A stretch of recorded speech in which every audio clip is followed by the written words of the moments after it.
वैसे तो माननीय अध्यक्ष जी हम किसी को नंगा नहीं करना चाहते, किसी को आईना दिखाना नहीं चाहते, लेकिन चूंकि माननीय सदस्य ने सवाल उठाया तो मैं स्पष्ट कर दूं, जौनपुर का मेडिकल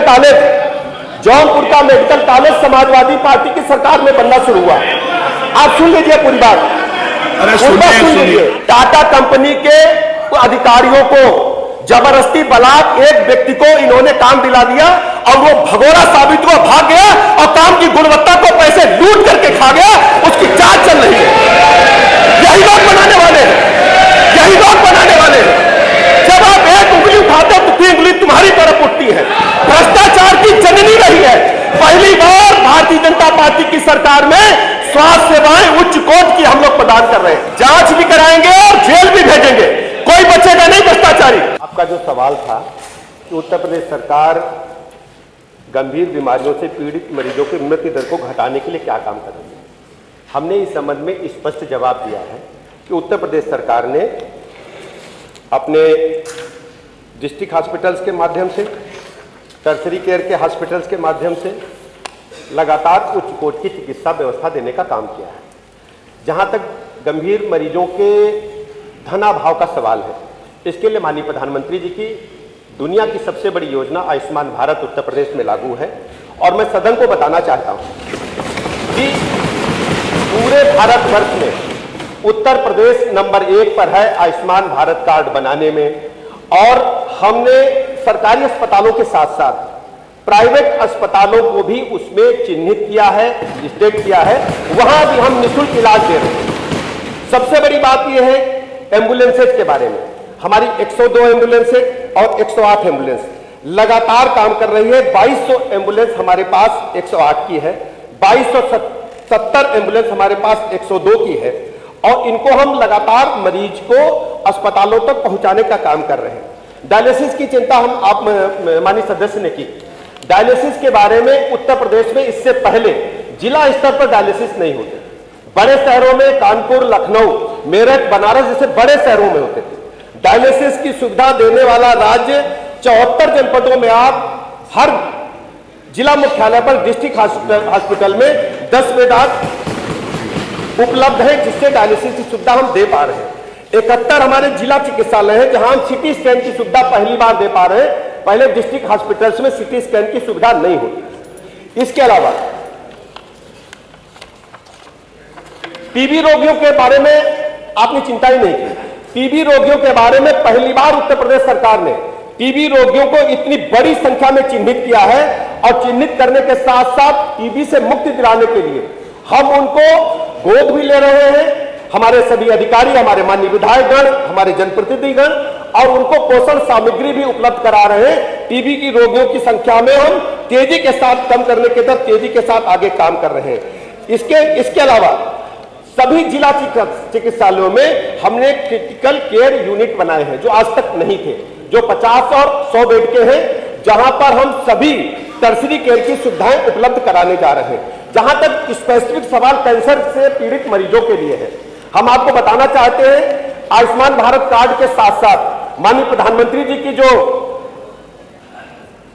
अपना निधि है और मुख्यमंत्री जी की जो व्यक्तिगत मुख्यमंत्री जी जारी करते हैं गंभीर मरीजों के लिए, ऐतिहासिक देख से पहली बार दोनों जगह मैं कह सकता हूं कि माननीय सदस्य बैठे विपक्ष के भी, अगर सही बोलेंगे तो पहली बार मुख्यमंत्री सहायता कोष से पहली बार इतनी बड़ी संख्या में जो भी मरीज मांगता है,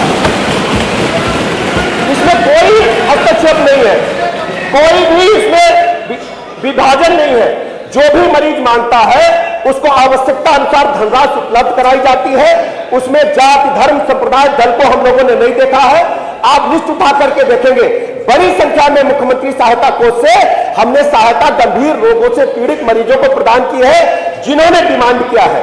और यह भी मैं बताना चाहता हूं, जहां तक एक सवाल प्रश्न में विस्तार से आपने बोला जौनपुर के मेडिकल कॉलेज के बारे में, वैसे तो माननीय अध्यक्ष जी हम किसी को नंगा नहीं करना चाहते, किसी को आईना दिखाना नहीं चाहते, लेकिन चूंकि माननीय सदस्य ने सवाल उठाया तो मैं स्पष्ट कर दूं, जौनपुर का मेडिकल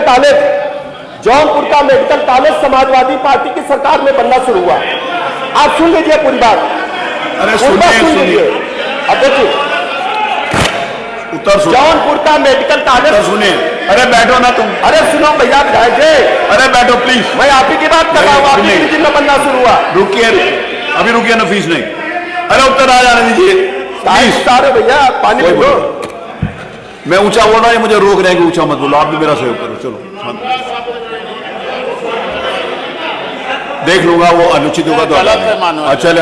मैंने संसदीय तो निकाल दिया जाए, उसको निकाल, संसदीय निकाल, उसको निकाल देंगे। अध्यक्ष जी, जौनपुर का मेडिकल कॉलेज भाई साहब लोगों की सरकार में बनना शुरू हुआ और उसमें टेंडर मिला टाटा कंपनी को।